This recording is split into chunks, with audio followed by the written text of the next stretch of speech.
501 Contractor Tips for Contractors by Greg Vandenberg. This video is about cleaning your job site on the last day, really cleaning it nice and doing the best you can at it. Now what this does is it sets a lasting impression in the people's minds most of the time. And again, I see this a lot at a restaurant. This is what actually gave me the idea to do the video. Every once in a while I deal with a waiter or a waitress who doesn't have the experience, but it's almost like they're just doing their job. They really don't care about the quality of the service. What they'll do is they'll greet you and, hey, it's they're always friendly. Can I get you your drinks? And then they might bring your drinks back whenever they feel like it. And then, can I get your order? And then get your order and bring you your food. Maybe your food's, done right. Maybe it's not. They're really not that interested in this. And you can really see it. It's genuine that they're really not that interested in providing you with a good service. But what they do is when they bring you the bill, they'll hand you the bill and say, is there anything else I can get you? It was my pleasure serving you. They'll add this last hurrah to their sales pitch and they're hoping to get a bigger tip.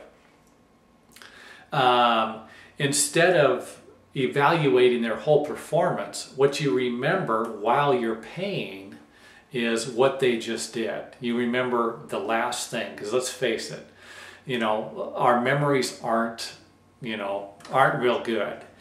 So this is kind of a sales tip. I hope that I explained that to you good enough. It's like not really doing that good of a job. You're just kind of average, okay. If there's a problem, you'll deal with it, but you're not really concerned about it.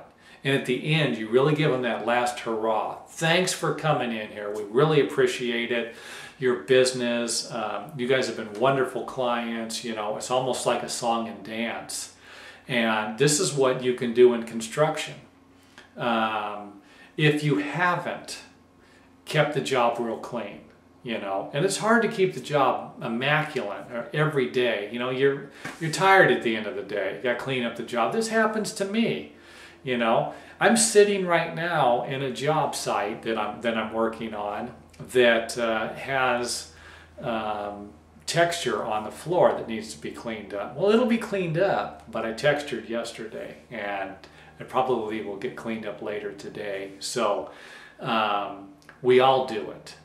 And the point that I'm trying to make here is if you can clean the job up on your last day, take all of your stuff. If you have crap and you've cleaned out your plaster buckets on their lawn, clean all of that stuff up.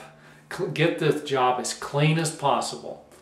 Your customers are going to remember that a lot more than what it looked like during the project. And I'm not saying that's going to happen all the time, but this is a good spot to put a lot of your effort into. This is just like the waiter or the waitress story here, giving it the last hurrah, the last hey, how's everything look? You've been a great customer. It's been a privilege, pleasure. This is stuff people remember. Visit some of our other websites today for more information about home building, remodeling, construction, and even a little bit of personal development stuff.